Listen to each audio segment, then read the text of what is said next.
I will call today's meeting to order. Please call roll. Richardson. Garza. Here. Maggard. Here. Goss. Here. Bass. And Pledge of Allegiance. Pledge allegiance to the flag of the United States of America and to the republic for which it stands, one nation, under God, indivisible, with liberty and justice for all.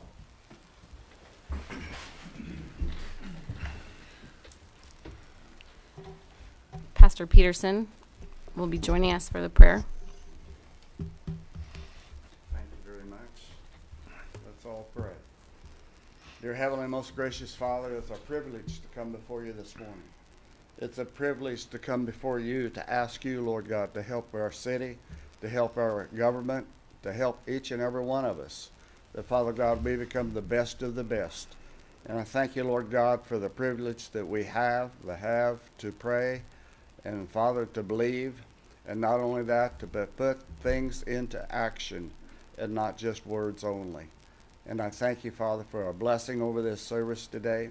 I thank you, Father, for the meeting today, whatever takes place, that, Father, it turns out to be the best for everybody that can be. In Jesus' name, amen. Thank you. We have two proclamations. If you are joining us for National Public Works Week, if you could meet us here at the podium.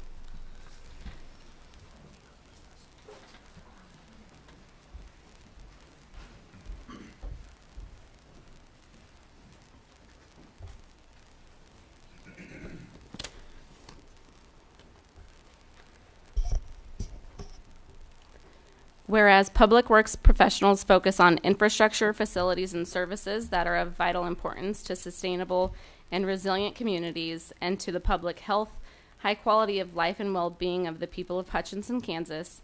And whereas these infrastructure, facilities, and services could not be provided without the dedicated efforts of public works professionals who are engineers, managers, and employees at all levels of government and of the private sector, who are responsible for rebuilding, improving, and protecting our nation's transportation, water supply, water treatment, and solid waste systems, public buildings, and other structures and facilities essentials for our citizens. And whereas it is in the public interest for the citizens, civic leaders, and children in the city of Hutchinson to gain knowledge of and to maintain an ongoing interest and understanding of the importance of public works and public works programs in their respective communities. And whereas the year 2024 marks the 64th annual National Public Works Week, sponsored by the American Public Works Association and Canadian Public Works Association. Now, therefore, I, Stacy Goss, Vice Mayor of the City of Hutchinson, Kansas, do hereby proclaim the week of May 29th through 25th, 2024 as National Public Works Week.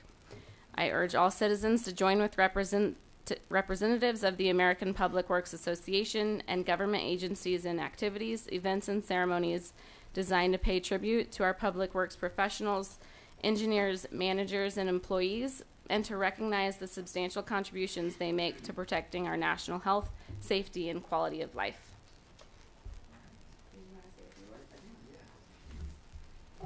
Good morning. My name is Brian Clinton. I'm the Director of Public Works for the City of Hutchinson. And just wanted to thank you for this proclamation that recognizes the 90 public works professionals that we have that make normal happen for our community every day. Also wanted to take this opportunity to introduce you to one of our new employees, our Assistant Director of Public Works, Carla Pierce. She brings to our community expertise in environmental regulation as well as treatment plant operations. She's got a bachelor's degree with an emphasis in biology and chemistry, as well as certifications in both water and wastewater.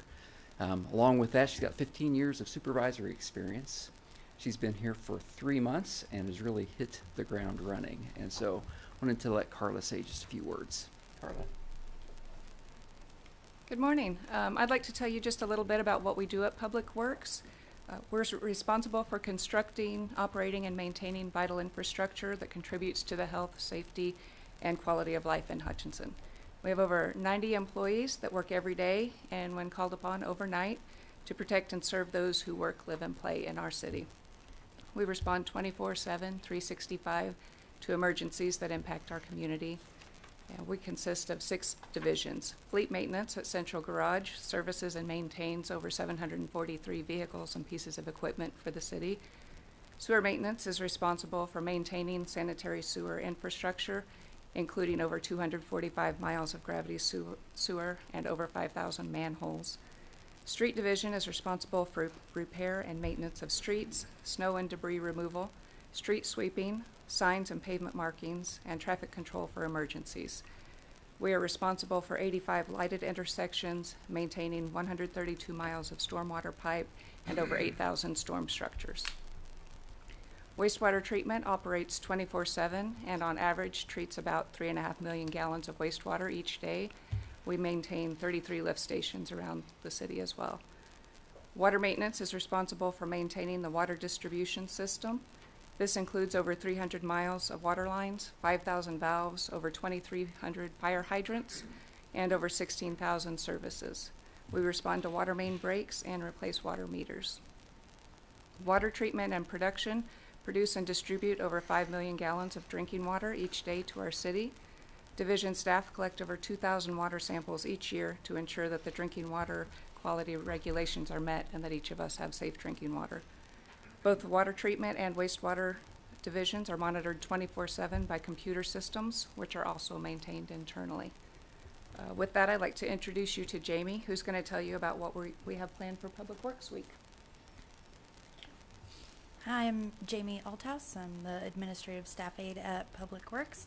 And with Public Works Week being in May, we're excited to have an area set up at this month's third Thursday downtown. So Public Works will have a section at third Thursday, kind of just to bring awareness of what Public Works is, what we do for the community, and the amazing people that work for us. So we'll have a variety of different things there. We'll have a traffic light set up with one of our signal technicians that will kind of, explain how traffic lights work and just the mechanics behind it. And we'll also have our sewer inspection van there.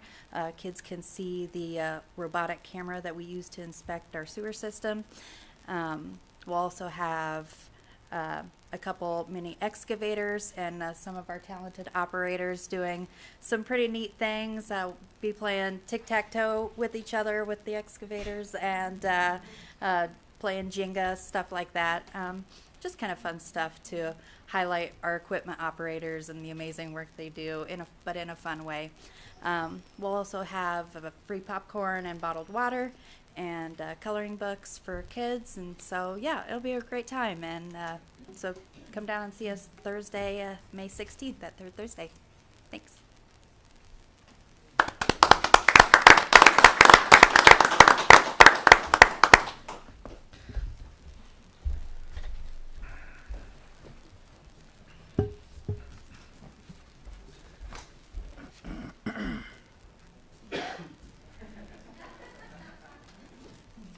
This proclamation is for Bike Month.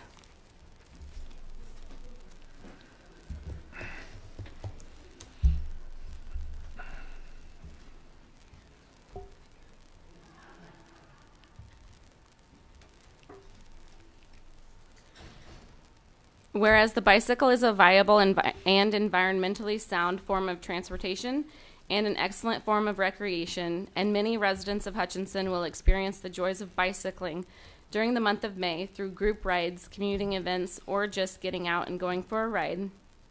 And whereas Hutchinson's road and trail system creates a vibrant, physically active community providing economic and health benefits to citizens of Hutchinson, and these bicycling activities and road and trail improvements have great potential to positively impact Hutchinson's economy and tourism industry, and to stimulate economic development by making the city attractive to businesses and citizens who enjoy the outdoors and healthy lifestyles. And whereas creating bicycle-friendly communities have been shown to improve citizens' health, well-being, and quality of life, to boost community spirit, to improve traffic safety, and to reduce pollution and congestion. And whereas Bike Walk Hutch Rec, and Harley's Bicycles will be promoting bicycling as a leisure activity, as well as an environmentally friendly alternative to the automobile during the month of May 2024. Now, therefore, be it resolved that I, Stacy Goss, Vice Mayor of the City of Hutchinson, do hereby proclaim the month of May 2024 as Bike Month.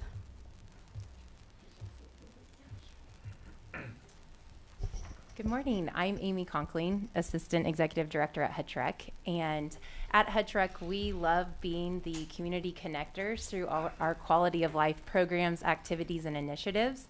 And Bike Month provides our community ways to connect in just that. They can connect through our trail system, whether it be a leisurely ride or some fitness on their bicycles with their family. They can go do more adventure cycling with our new bike park in Cary Park that we have, that the city has just opened up. And then also they can do it as a way of life and active transportation, whether it be cycling to work or school or throughout town. So we fully support Bike Month. We also invite anyone in our community to extend their Bike Month celebration with the Sandplum Bicycle Classic on June 2nd. So I know it's not in May, it's 2 days after May, but we invite anyone to come out for that, which supports our Friends of the Trail Fund. This year's route will start and finish at Yoder. They'll be at Carriage Crossing, and the routes will be released that week of that bike ride, with more details at hutchrec.com. Hello, Andrea with Harley's Bicycles. I just wanted to thank you on behalf of the Hutchinson residents who enjoy biking in a safe environment. We look forward to working with the city on our trail system. Thanks. And I'm Tony Helfrich, representing Bike Walk Hutch here this morning.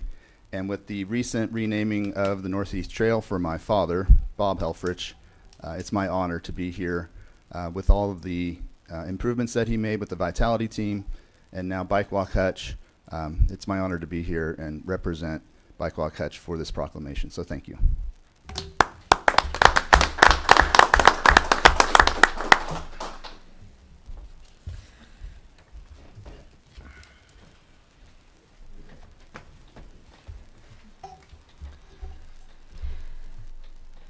I just want to say thanks for coming. Public Works is definitely one of those things that is easy to take for granted, and you don't know what you're missing until until it's broken. And Bike Month, I think it's very clear that bicycling is an important part of the lifestyle of many Hutchinson residents. The next agenda item is petitions, remonstrances, and oral communications from the audience. Please limit your remarks to 5 minutes and to items not on the agenda. Audience members may address items on the agenda when the item is discussed by the council. Is anybody here for oral communications? Yep, please.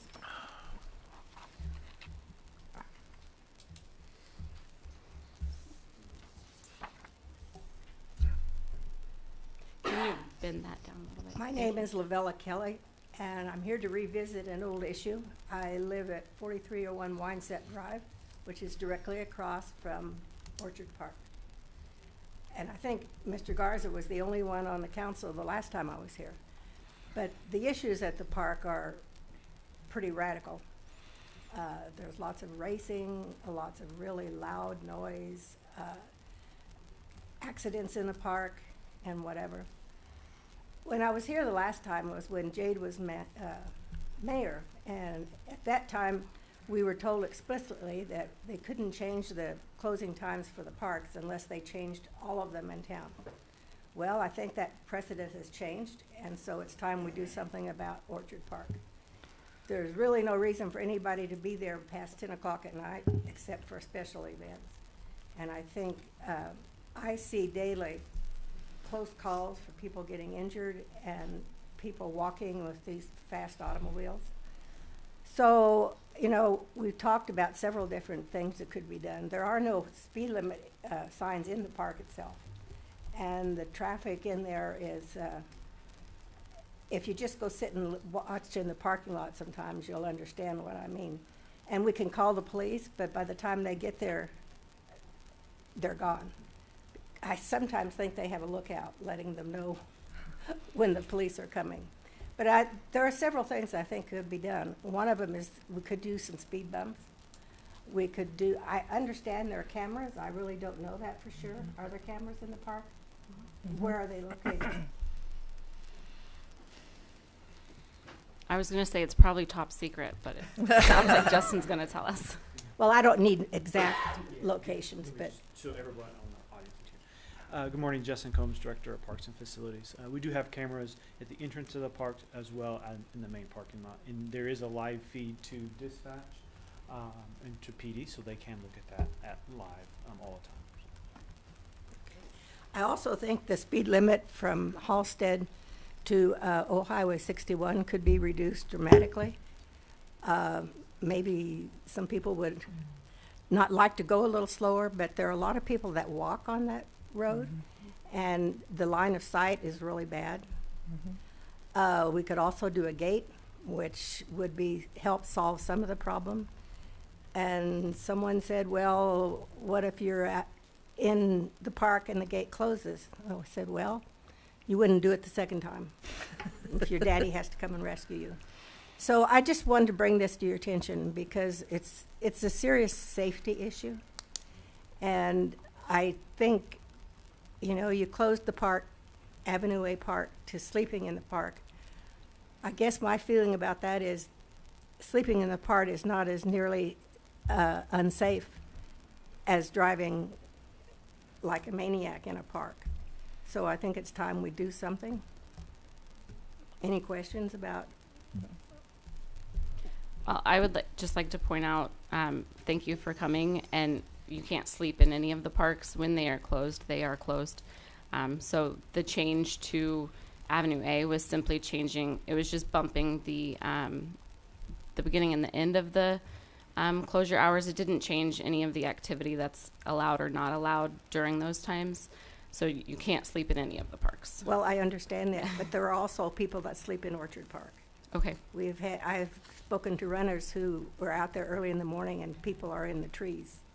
Okay. It's a beautiful park, and it's a beautiful idea, but it's so isolated that it's hard to police it. So I think we need some of these additional helpers to change that. I was speaking to my daughter on the phone the other night, and I had my living room window open, and she could hear the cars on the phone. You know, parks are not meant for a lot of things that happen there. So if we can do something about some of them, it would be nice. I think at Avenue A Park, they had a little, the committee in the area, Mr. Fast that's his area, it's all our area. And I think maybe we need to do the same thing with you. When, like you said, I was there when we thought we had the answers for it with the cameras and so forth. So maybe we need to get a group meeting with the neighbors around your area and discuss how we can do better doing this. And that, go ahead. Well, I'm sure that my neighbors would be willing to do whatever needed to be done. And I know that many of the neighbors in that neighborhood have called the police department. Right. And it's. Well, we're trying to get a different way of doing things. We got a new manager now and everything. So we're trying to get the citizens more involved. I think it's time that we tried the idea of the cameras and so forth. Now maybe we need to get together again and do something different for you. So that's what I would suggest. We get a meeting and like we did on the south over there and sit down and talk about it. And so we can make a difference for you. Right. Okay. That would be very much appreciated. Do you have any neighbors who would be interested in kind of forming a committee like that? I'm sure I would. Okay. And I'm sure there's people who are watching or listening today who would be interested. We go out to that park quite a bit. We love that park. Not only the playground equipment, but the trails too. We hunt for Bigfoot out there, actually. Well, it's a great park during the day. It is. I have something in my family in July called Kelly Camp, and all of them, I have 6 children, and they all come with their kids. And there are times when they come home from that park because they don't feel safe. The cars are just drive insanely fast in there. And there have been 3 accidents that I know of in that park. Okay. So there is a safety issue. Were those like two vehicles that hit each other, or was it a vehicle From what and I a understand, there were a pedestrian? couple rollovers, and then one vehicle hit the fire hydrant that's next to the lake. And unfortunately, the police had to be called because it was a serious issue. So, you know, my concern is that some little kid's gonna run across that road sometime and get hit by a car coming around the curve. And hopefully it's not one of my grandkids. Yeah. So that's my area, and before I came into office, I had a couple people contact me about that issue, and I talked to HPD about I know that they like to drag cars up Halsted. I've heard it multiple times, and so I'll try and see if I've got your contact info. I'll reach out to you and see if we can't put something together to see if we can't get something resolved with that. Because I agree 100%, something needs to be done up there. I also, from what I can observe, they also come out of that part, sometimes 15 and 20 cars, one right after the other. And I don't know where they go, but I do think they use the old Highway 61 as a race vehicle also. Yeah, I think they do. Yeah. And you can hear it, and it isn't the noise as much as the safety issue, I think. However, when you're a little older, the noise is an issue. So anyway, I just wanted to let you know that it's still an issue. Thank you. All right? Thank you. Thanks. Is there anybody else here for oral communications?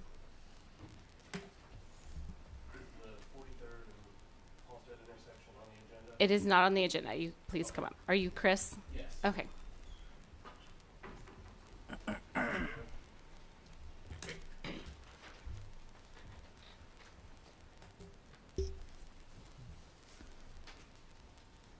Thank you.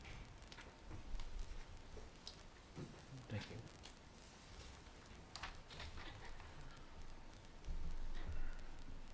My name is Chris Parrott.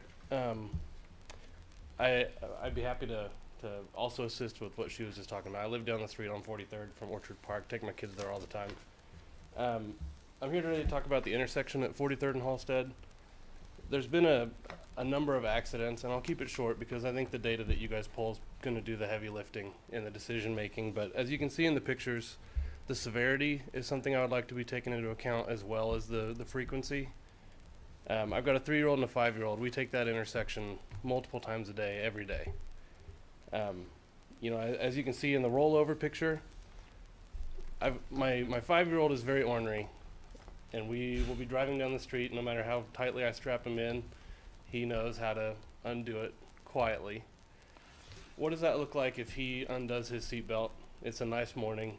I've got the windows down, and we roll. We get hit, and we roll in that intersection. If you were to ask my 5-year-old, he would do a ninja flip and land on his feet and be totally fine, but the adults in the room know that that's not the case. So I just ask that we look at putting in a 4-way stop. The adjacent intersections out on Old 61, that's a 4-way stop now with fairly limited traffic compared to 43rd and Halsted. If you go down to 43rd and Lorraine, that's also a 4-way stop. And I believe there's just one house and then some power grid infrastructure there. So when you look at 43rd and Halsted, there's residents all around it. So to me, it makes sense to put in a 4-way stop. But you know, you guys will pull the data and check that out. And I just wanted to give some visualization to what's been going on and the severity of the accidents there. So I appreciate your time. Can you tell us the dates on these accidents? They were just, it was, I think I got in touch with you around that same time. 3 It weeks. was, yeah. They were consecutive. Were they within the same week of each other? They were about 11 days apart. Okay. So the frequency, the severity of the accidents is getting pretty concerning.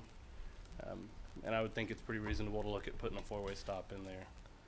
I would also ask that when you look at 43rd, the warning signs that a stop sign is coming up are fairly close to the stop sign. When I pull out, I live pretty close to the intersection. When I pull out of my driveway, I see people slamming on their brakes. Maybe they're texting, whatever the case may be. They see that sign, and then the stop sign is maybe a house and a half away. It's pretty close, so maybe we move those back as well.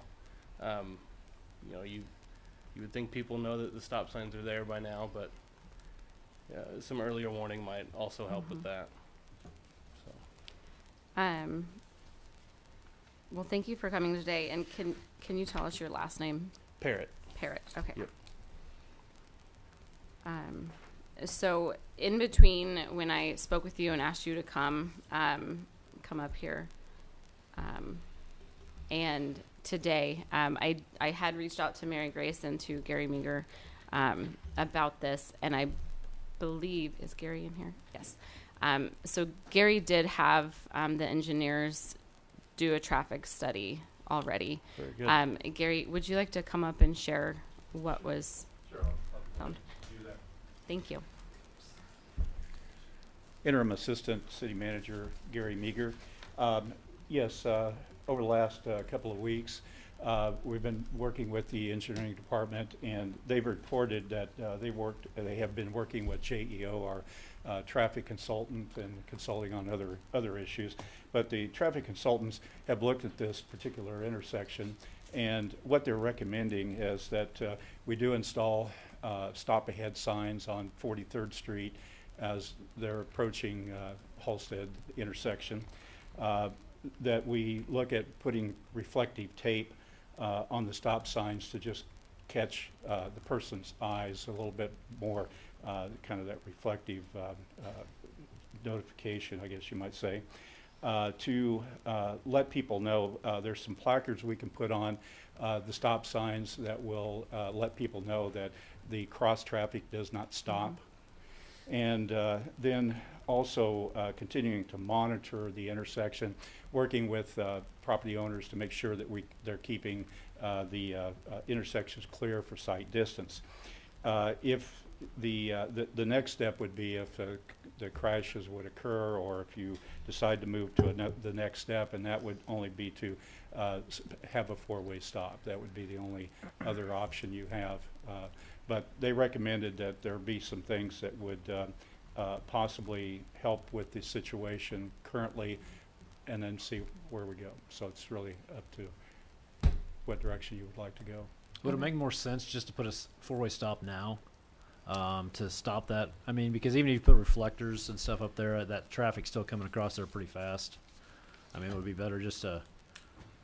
That would be the only option you really have right now, would be to go ahead and go directly to that. If you don't want to do the other things, then it'd just be putting and maybe Jim Weber. I don't know, Jim, if you have any thoughts you want to.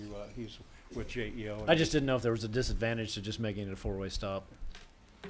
So Jim Weber with JEO Consulting Group, and only thing I would caution you is that the things that Gary has just mentioned that we recommended don't require warrants, a traffic study level. We have not done a warrant analysis for a four-way stop, and I would not recommend that you put that in play. If you want to do that, then we need to do the warrant analysis. Now in our conversations, they feel like it's still, believe it or not, fairly low traffic. It's probably not going to rise to to meet the warrants. They looked at a 5 years worth of accidents out there. You had 3 right on top of each other, but one of them was an impaired driver, which we can sign all we want and they still will blow through things. So I would just say our recommendation is to look at these suggestions that we've had, which are, I just discussed them with Brian a little bit this morning. They're not hard, but they have a big impact. The things like the reflectors on the posts are amazingly an improvement for seeing what's going on. But this is weird because most of these people are probably familiar with it, should know there's stop signs there and should be doing it. But we live in a world of distracted driving. So I only got up to say, let's not jump to the four-way. If you want to do that, let's do the warrant analysis and make sure that you can justify it in the future. Okay. So I think that if we do these recommendations, it's 4 or 5 things. If we do those, we don't limit ourselves with moving to a four-way stop in the future. None of these, the reflectors, the new signs, the cross traffic signs, none of those are going to be cost prohibitive or change putting in a four-way stop in the future. You would leave all that right, there. Exactly. So one thing that I noticed in driving that strip from Lorraine over to Monroe is there's there is a discrepancy in the way that the signs appear. So like at 43rd and Monroe, when you're heading out of town, there's 2 stop signs facing you, and they're on different types of poles, which is neither here nor there, but it seems like they were probably put in at different times. And I think that that's the only one that has 2 stop signs facing one direction. So I think the other thing I should mention to you is that at this intersection, the northwest corner is in the county. Correct. So half of the north leg and half of the west leg are county roads. So that's going to take, when any change you make, especially a regulatory change, is going to take some coordination with them. And I had that on my list of things to possibly bring up at our next city county meeting is, you know, if we could talk more about traffic and incoming traffic. But I think right now the solutions sound, I think this sounds pretty doable. And Chris, do you have any feedback after hearing what they've said? I mean, the data tells the story, and you know, we kind of follow that. And I think it's a great idea to put some steps in place before a 4-way stop, and then if it improves, great. If not, we can revisit it. You know, Okay. I'm Lavella Kelly, and that's my area. All of that's well and good, but it doesn't slow down the Halsted traffic, which is the issue. And when you're going west on 43rd, your line of sight is limited again because of the hill. So if a car is speeding, you won't see it till it's on top of you. Right, So and the that's four-way going to stop be a sign- county change. We can communicate to the county about that, but they would have to change the speed limit coming into town. I have another question. What is 43rd between Halsted and Lorraine? Is that in the city on the north side? 43rd Halsted in Lorraine. Say that again. Between Halsted and Lorraine, is the south side in the city or the county? South side is in the city. In the city, okay. Yes. Well, there's another issue in there. There's a home there that starting to look like a home for retired trailers and stuff. So, you know, there's all kinds of issues. Yeah. Anyway, I just think that slowing the traffic on Halsted is really the big issue. And I can put on I have a meeting with Randy from the county every 2 weeks, so we can talk about this, put that on the agenda to get it moving too. Sure. And Okay. I use that intersection dozens of times too. Yeah. And I don't like necessarily to stop an extra time, but I think it's necessary. Yeah. Thanks. Thank you. Thanks, Do you have Chris. any other questions for me? No, I think that this is something that once we talk to the county, I think we should probably put it on the agenda for a later time to discuss whether or not we want to do a warrant study and how we move forward from here. I think right now the sign fixes, they're at least a step in the right direction, and we have a little bit of understanding of what the problem is. Just to be So- clear, you want to move forward with the changes recommended? Yeah. With okay. Yeah. Okay. I think those are good. Do you Yes, guys agree? yes. Mm-hmm. I appreciate your time. Thank you. Thank you. Have a great day. You too. Is there anybody else with oral communications from the audience? Moving on to the consent agenda. Any discussion? I've read through everything. I don't have any questions. No questions. I have a question for Paul Brown. With the license to sell cereal malt beverages, do we reapprove those every single year, or once they're approved? I think this one is a temporary license. This one's just for the event, but like for the one that we did 2 or 3 weeks ago, do we have to reapprove those every single year? Annually, yes. Okay. They don't all come to the council. Okay, okay. Just the initial application.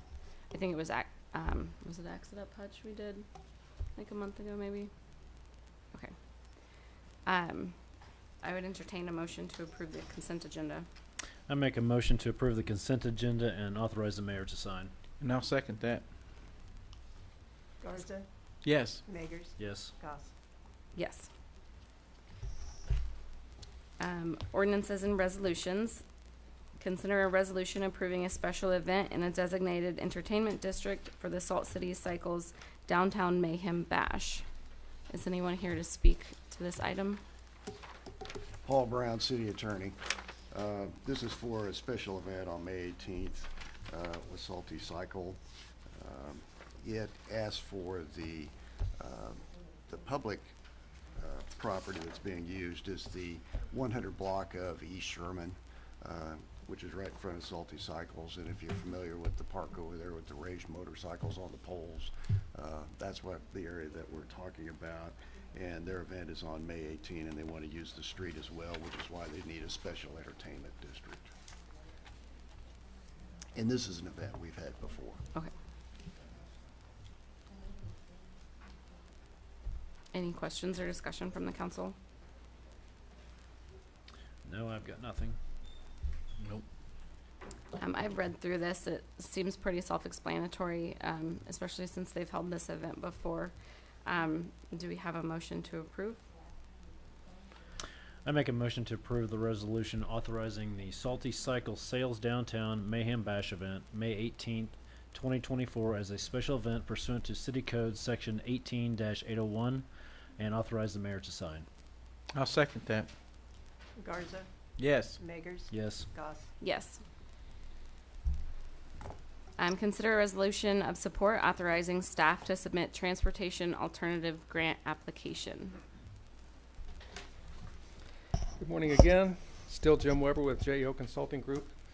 We're here today asking you to approve a resolution of support for a federal transportation alternatives grant, also known as the TA grant, for the downtown Hutchinson Pedestrian Safety and Access Project. On March 1st, your staff submitted a project concept to KDOT, and near the end of March, KDOT notified the city that the proposed project met the basic requirements for the grant, and that if the TA funds are awarded, the city would be eligible to have its 20% match covered by Federal Highway Safety Improvement or HSIP funds. The project would make sidewalk, curb, pedestrian ramp, and crosswalk repairs that were identified in the city's recently completed Downtown Hutch Master Plan.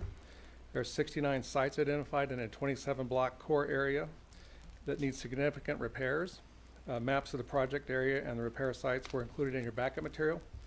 We estimate the project cost to be $880,000 for construction, which includes a 10% contingency, $88,000 for preliminary design, $88,000 for construction engineering, and so that's a total project cost of $1,056,000. The TA grant would provide 80% funding for $844,800. The HSIP funds would cover the remaining 20%, which is $211,200. The city would only be responsible for any overruns or non-participating items, which are generally things you can control. The application is due on May 17th. So this resolution has three primary components. It indicates that the governing body is aware of the project and supports the application. It indicates the city is willing to pay for its share of the project, which in this case is $0. And it authorizes Brian Clinton, your Public Works Director, to submit the application and any other required information as they might ask for it. I would note that these are federal funds and that the city will need to follow federal procurement procedures along the way, including during selection of an engineering firm for the project. So as a normal value-added practice, JEO Consulting Group assists our clients with grant applications at no cost to the client. The city won't be billed for time spent on the pre-application or the final application. And if the grant's awarded, we look forward to competing to get the design contract, but we don't have any pre-arrangement with the city for that work. This is an excellent project, and what we really like is that it's already identified by the community in a formal plan. The engineering staff had already developed a lot of basic information, has a good understanding of the project. We recommend that you approve the resolution and authorize the mayor to sign. Try to answer any questions you might have. Are any of these new ramps or entirely new cutouts and crosswalks? These are repairs. They're all repairs of things you already have. Some of them are really pretty bad. Yeah. I've been looking at this map for days, and I think that these are all really needed. And when you consider these improvements with the overlay of the downtown master plan, I think that this is a kind of the first steps of laying the groundwork if we're going to be bringing in additional businesses and foot traffic and people to downtown. They need to have a safe place to walk and be accessible for everybody. So I really like this. I don't think I have any questions. I'd like to say the fact that a couple things is that the staff, engineering is a small but mighty group, and I commend them for doing the work to assess the economics to have these fixed and how terrible they are around the city. Have that ready. And what we did was when this opportunity came available, I asked the team to go and put it in the footprint of the downtown master plan so that we, just as you said, can make this a first step to how we want to make the improvements to the downtown. So congratulations to the team about being ready, because that's the key to when these grants are open. Having something ready to submit is the only way you're ever going to get a shot at it. Now, it's not guaranteed, but boy, oh boy, is it needed for us. And it gives you such a stronger representation when you've already got the data Correct. versus scrambling to Correct. put together a plan to apply. So yes, So thank kudos you to the team. to everybody who worked on this. And I would just add that in these applications, they're looking for existing plans and things that say it's a good idea. So Okay. it's really a beautiful thing to have a 2024 dated downtown plan that says you need to do these things that we can include with that submittal. So What is the timeline of the work? I said I had no questions, but I lied. What's the timeline of the work? probably 2 years. Yeah, this is a big project. Just when you look at some of the projects we try to do in a small footprint that takes us the year, this is a major project. This is a great win, and we'd be happy to get it done in 2 years.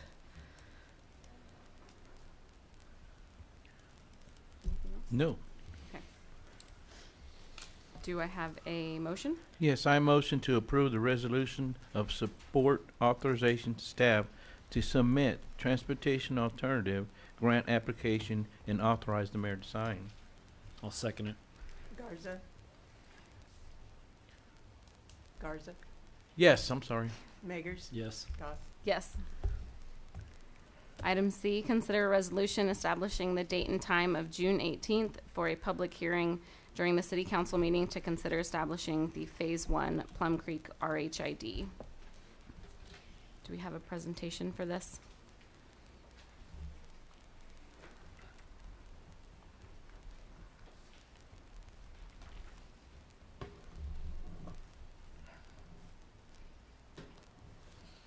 Good morning, Council. Dave Sotelo, Director of Strategic Growth for the city. Today I'm here to recommend that you approve a resolution to establish a public hearing on June 18 of 2024 on the topic of establishing a reinvestment housing incentive district. So a little bit of history behind that. The City of Hutchinson was authorized to establish a reinvestment housing incentive district in 2016 by the Kansas Secretary of Commerce. RHIDs aid cities, counties, and developers in building housing subdivisions within rural communities by assisting in public infrastructure expenses. The property tax increment can be used to reimburse costs related to streets, water, sanitary sewer, sidewalks, and stormwater facilities. The city has been working with a local developer to get this project started. The subdivision has 88 lots for single-family and duplex units. Phase 1 will build 8 duplexes, so 16 units, and 21 single-family homes. Part of the process requires the city council to hold a public hearing to establish a reinvestment housing improvement district.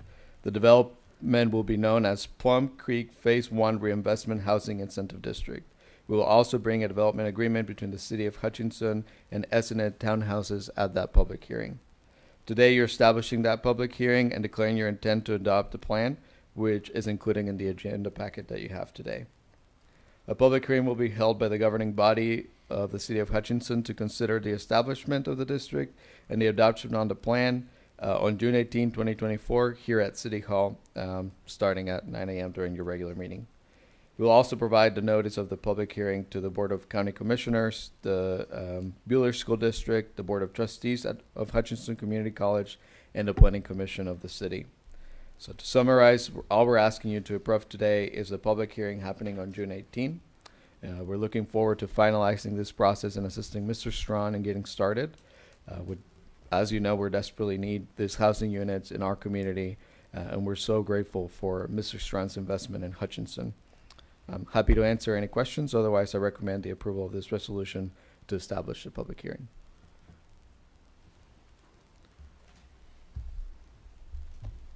I think it's pretty cut and dry. We're just approving the hearing. I look forward to a few years from now when these are done and we've been able to build some beautiful new homes and duplexes for people to live in. I think that's critical for bringing new industry to Hutch. We need more places for people to live. Does the council have any questions? So after this hearing, what's the timeline, I guess, if it's approved, to move forward on homes going up? It's a pretty quick timeline after that. We'll start with the infrastructure and bidding some of that work at first. I can't tell you exactly when that would start, but we'll move there shortly thereafter for that I know process. it's much needed to get some more homes in here, so. Yep. Does the RHID establish a specific timeline that it would have to start? The development plan, which is in your packet, agenda packet, has some of those timelines, but not necessarily establishing some deadlines on when that needs to happen. Yeah.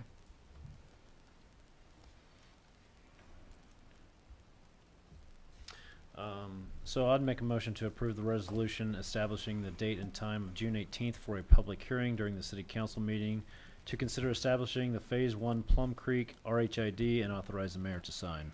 I'll second that. Garza. Yes. Magers. Yes. Goss. Yes. Item 8, new business. There is none. We will move on to the report of city officials, and I will let you go first. Okay. I know that 30th and Halsted and 43rd and Halsted is a huge issue in our community, and I'm glad to see that we've got the stoplight. I think that seems to be working well. I had several community members reach out about the much needed improvement, and I think that will help with not as many wrecks there, and it does. I mean, I've been through them multiple times, and it seems to work really well for moving traffic. And I think it should happen a long time ago, but I like seeing that. Maybe we can work on the 43rd and Halsted as well. So I think that's a great improvement. And then up in my area, I've seen that they're working on prepping the streets for the renovation of those. So I think that's looks like it's going along pretty well. And then I was driving through Kisswa Village yesterday, and I don't know if anything can be done with this road or not. It's like a roller coaster ride, right there going into Kisswa Village. So I don't know if that's something that we can take a look at. Something maybe need to be addressed. So I think that's all I've got. Mr. Garza? Well, I'm next, huh? Well, I have noticed the improvement over there in the new traffic light. Of course, I'm a traffic light technician. I knew it was going to work well. They did a fine job on it, and traffic is moving like it's supposed to move. I'd like to see us council members get more together on the south end of town. We have all this stuff moving on the north end, which is rarely so. I mean, they have to go through the process. But I'm getting really concerned that we got to move on south end. So, of course, I'm on that side, and people are screaming at me, which they should. I'm their elected official. So I do see a problem. We need to start moving. And I want to see as much improvements, not as much. People have to understand there's a process of everything. And I know that. I didn't know that. I know that now. This is my 5th year on the city council. 56th year, and we need to see improvement on the south end of town. I represent that side, and I have one owner down there. He was he was in me meaning that he was complaining, where's the streets being fixed? What are we gonna do? And that's the restaurant down there. We stood in the middle of the street. He said, what are we gonna do? I have nobody. So we have to start attending the south end of town. In my point of view, I hope we can get something done by the time I'm done in 2028.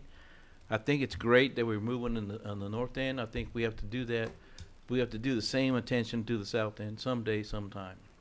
And I hope we can get this done by the time I'm off the city council, 2028. But it's my duty to speak of it. But other than that, things are happening. Mary Grace, you're doing a fine job. Oh, thank you. Fine job. It's the team, not me. Our police department's doing a fine job. Everything's going well. But I do have to speak on this matter. And I've been, I ride around too. I'm a council member. And I ride around and see the improvements we're having. I see the problems we're having in parks. The parks is up there. The people sleeping in the park on Avenue Way. We addressed that. Let's address the problem we have on the 43rd problem. We have to get together on the ordinances when we have our new manager coming. There's a lot of ordinances up in front of us we have to take care of. I do believe, since I'm the oldest council member on the council, we have made strides and we have made improvements in the city of Hutch. I do think we need more improvements. Last thing I want to say is the South End people do pay taxes too. And they belong here too, not just North End, East or West. And the people that have problem with ordinance problems, they pay taxes too. And it's up to us to make sure they're getting checked. I mean, by making new ordinances and changing the ordinances that aren't working. So it's my opportunity, and I'm a representative to speak up. We have to do something with the South End. We have to help them. I don't care if it's even one light we put up there in the new area. Show them something. Show them that we put new street lights down there. Show them something. The restaurant that's down there in the liquor stores down there, I was the one that talked him into coming to the city of Hutch. I told him Hutchinson's a great place to live. Yes, but he's only one store down there. And he brought it up to me. He said, Mr. Garza, or brother-in-law, you told me I was going to have people down here. Look where I'm at. I'm by myself. But don't get me wrong. He's doing great. He's doing great. But we got to get more improvement down there. We have a great park. We have a lot of things. But together, we can work together and help each other make this even better. So I've been thinking about this all weekend, and I might be speaking out of line, but we have to work together and everybody have the same opportunities of living and being in the city of Hutchinson. I've been here since I've been 16 years old. I love Hutchinson. And this is not a campaign speech. This is things I'm concerned over that I sleep with every day. So we have to help and start doing something for the south end of town. As much excited as we are on the north, we have to be excited on being on the south. Thank you. Thank you. Something I'd like to share with you, Mr. Garza, that we talked about in, I think it was the second to last school board meeting was, we have the students who are building over on Morris Street. The school district has been approached about building on some of the empty lots, building homes as an infill project because the students essentially learn the same skills if they're building on Morris Street or if they're building on 3rd Street or what have you. And so there are conversations being had about how we could maybe move those projects, maybe build 2 homes instead of one giant one out there. And then that would be a partnership with private investment, and then they can turn around and use that as a case study to show other investors this is how it can be done. And this was the return and that sort of thing. So there are some good projects kind of in the works being talked about Well, too. I do realize it takes somebody to invest down there. I mean, it takes someone that says that we're going to work down there. I understand that. But unless we ourselves as a city commission don't do improvements on the main downtown city, the main street, putting new street lights or whatever the case, if we don't show them that we care about the south end of town, how do you expect an investor to come down there? Absolutely. So that's all I have to say. I mean, it's my job as a representative to say what I think. Yep. And you know me, I do say what I think. Yes. So. And we're grateful for that. Yes. Another thing about the south side of town, tonight is the Salvation Army. There's a meeting about the proposed park along Main Street. I believe it's at 6 o'clock at the Salvation Army building. And I had been in touch with one of your residents, and we plan to do, and I'm going to get with Mary Grace to get all of the details together, but we're both busy moms, and we're going to wait until school's out to do a walkthrough and kind of reassess the and bring more people on, reassess the street lighting down. It'd be down by Bigger School in that neck of the woods. So it is not one of Hutch Rec's neighborhoods. So I'll be working with you. That gal and I are, we haven't talked in a little bit because we decided to wait until after school is out because she's got kids in sports and stuff. So we'll be in touch soon. The new playgrounds at Bunty Park in Grandview are awesome, and I know there's still some work to do, but we've been playing on them and seen lots of people out there, and everybody is really enjoying the new equipment. Wiley Elementary students and staff and city staff are in phase 2. You guys just wrapped up phase 2 of the Rice Park planning. So those students were engaged to select the equipment that will go out at Rice Park. And I know that they are so excited about the whole process. And their administration and their teachers are also very excited. The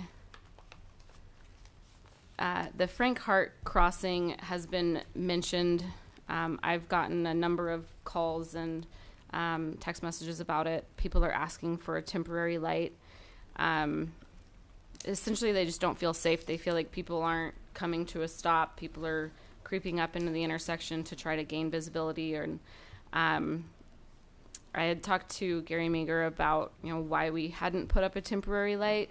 I think that was decided throughout the construction process, but I don't know, Gary, would you like to speak about the temporary light and then the Union Pacific crossing, if you could, please? Again, Gary Meager, interim assistant city manager.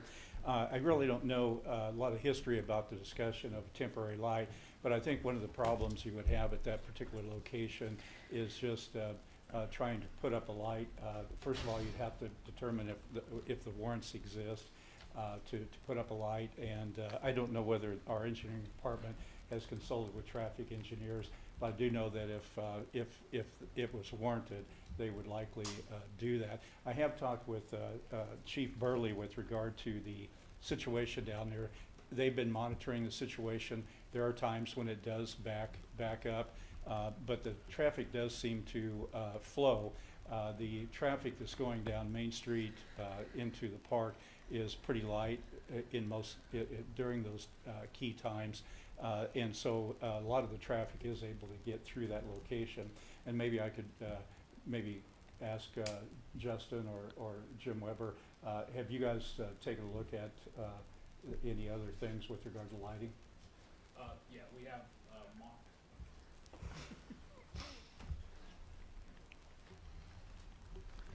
Justin Karam, Engineering Department. So throughout the process of WDC Phase 1, we have looked at that intersection. So the current detour from the county's portion of that project does send them to that intersection. We have monitored it. We have not done a formal traffic study there, as it is part of the detour route that was planned. Basically, we've looked. We did not see any information that's stated that we should put in a traffic signal. Obviously, the peak times are high, but other than that, it flows. So adding a traffic signal may cause more issues than what it fixes. So. Okay. And we have looked at recently of alternatives. For example, the county bridge either is done or will be done soon.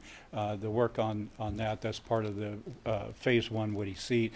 And so we have kind of looked at, is there a possibility we could open up the ramps at Avenue F to get traffic up that way and eliminate some of the pressure from the Main Street detour. But in the research that our engineering department has done, first of all, it would interfere with some of the activities that the contractor's doing on the city portion of the project. They would be willing to perhaps do that, change that for just a couple of days, but when you look at the cost and the fact it would probably create more confusion if we were going to only do it temporarily, it doesn't seem to be it's going to be viable to look at moving traffic back onto that particular area by using the Avenue F ramps up over the bridge and that kind of thing. So we're still looking at, I believe, at June 26th is the completion date. So. Okay. Yeah, it does seem like if you're opening up those ramps, by the time people figured out it was an option, if it's just a temporary opening, that they would be closed again anyway. Yeah, so okay. it would be probably more confusing. Okay. Well, thank you for the explanation. And then the Union Pacific crossing along Main Street, come back up. Oh, okay. That's something that kind of the Woody Seat detour conversation, and then that has been, I've seen it brought up multiple times in forums on Facebook, and I've gotten a couple texts about it. So can you give us a brief explanation Yes, about I'll try to give you what a little could bit happen with that? A little bit of update. Of course, there has been a lot of complaints with regard to the Union Pacific crossing on Main Street, and that's something that Mary Grace and our engineering staff and Public Works have worked on in trying to make contact with the railroad. Probably a couple of weeks ago, we were able to, Mary Grace had received a call from Union Pacific, and so we were able to get a contact, and I followed up by contacting the person. They had indicated that they are willing to do some improvements to that crossing, but it would take a couple of days to do that, so it'd be shutting down that area. Right now, because it is being used as a detour route, there's probably no way we can really do that, so we'll probably have to try to coordinate that after the Woody Seat Phase 1 is completed. So we'll continue, we'll try to coordinate that with our Public Works. I don't know if Public Works will have some approach work to do on that, but we'll try to coordinate that and get it done as quickly as we can. Okay. So. I went over that railroad crossing in a school bus the other day, and my neck hurt for like 3 days. It was really rough. So I think any improvement is welcome, and please try to do it not at the same time as the other construction is going on right there. That sounds like a nightmare. That's all for my report. Mary, please. I'm gonna let you talk about water. Okay, and there's been a lot of questions about the 7th Street closure. I think it's a lot of people know that we had a water main break there. It's a significant water line. It comes from the from the water treatment plant, and it's a 24-inch line. When we made the repair, and I'll have to commend the Public Works staff for reacting and getting that taken care of as quickly as possible, but we were still having some leakage, and what we found is that the pipe needs to be, a section of the pipe needs to be replaced. Now this is not an old pipe. It was, I think, installed in 2006 or 2007, so as far as pipe age, that's not really a long time. So what we're doing, and I talked with the engineering staff yesterday, we're in the process, we're going to probably have to replace about 250 feet of line. We are looking at trying to get the piping. We're going to go back with a different type of piping, and then they are working, trying to find a contractor that's available, and so we can get on this and do it very quickly.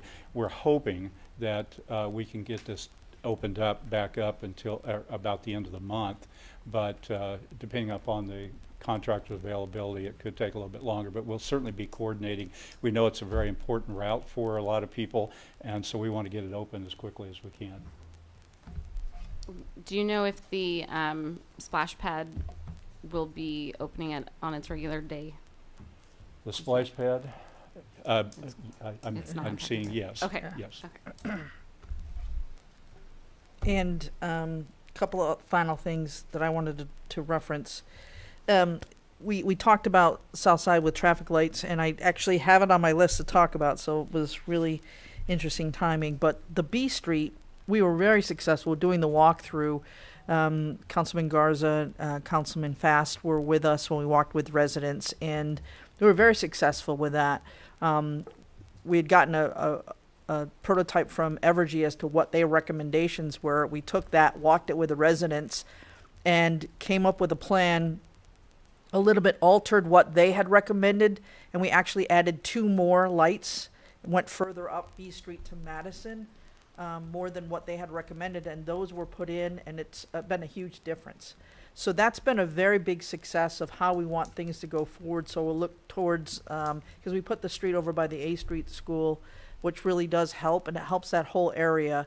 So we'll do that with the bigger school and see what we can do, because it's amazing the transformation for that area. So that's been a great experience of how you can get together, walk together, and make things happen. So happy about that. I did want to mention that this past Saturday we opened up the farmers market. That opened up the Saturdays. It'll be open now on Saturdays from 7:30 to 12:30, and then beginning the first Wednesday in June, I think it's June 5th, it'll be open Wednesdays at 10 o'clock to 1 o'clock. That's a great way to get out. It's always I can't wait. I'm always look forward to that because it's a highlight for the community. It's a great gathering time, and there's been some money invested. If you saw, they got a grant. There's going to be music and things, so it's a great opportunity on Saturdays to get out and mingle with the community. So I wanted to talk about that. Appreciate all the hard work that the team has been doing, and I think that's it for me. Just I talked about the transformation grant with the engineering team, so a lot of positive things. Miss Grace, that shows leadership. Mm. You had a tremendous leadership on that lighting down there on B Street, and I've seen attitudes change when you did that lighting. Mm. That's what I mean. Very good leadership, and I Thank you. appreciate that. But again, we're gonna continue the momentum. That's what we're excited about. I would entertain a motion to adjourn. Motion to adjourn. Second. Second. Garza. Yes. Magers. Yes. Goss. Yes.